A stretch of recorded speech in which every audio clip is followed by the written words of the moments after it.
话说世界著名艺术家米开朗基罗曾经因为买不起蓝色颜料，画了一半撂蹶子了。维米尔在绘画中已经尽量运用极少的蓝色颜料作为画面点缀，但最后还是欠了一屁股计划。这蓝色颜料是金子做的吗？哎，你说对了，那时候的蓝色颜料那可真比金子还金子。几乎所有人类艺术史的画家，从文艺复兴到青绿山水，都为蓝色而痴迷。在其中，群青便是最高级的蓝色，是最终的蓝色，所有其他色调都在向往它。蓝色颜料那不是一抓一大把吗？现在是现在，以前是以前呢。首先，制作群青的青金石颜料就非常贵，再一个呢，制备过程也是非常的复杂且耗时。当时1克群青原料约等于5克黄金的价格啊，所以这种颜色呢，成为代表贵族的色彩。文艺复兴时期的意大利画家们想要用上青金石做成的蓝色颜料，得拉赞助啊！求求你了，给我投点资，让我画吧！给！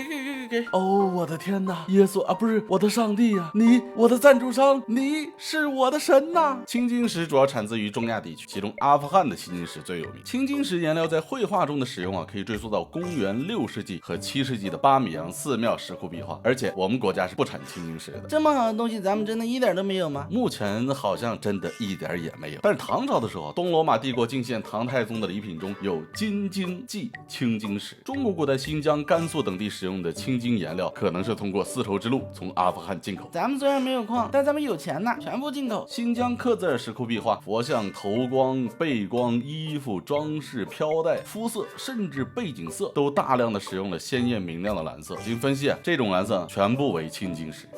对。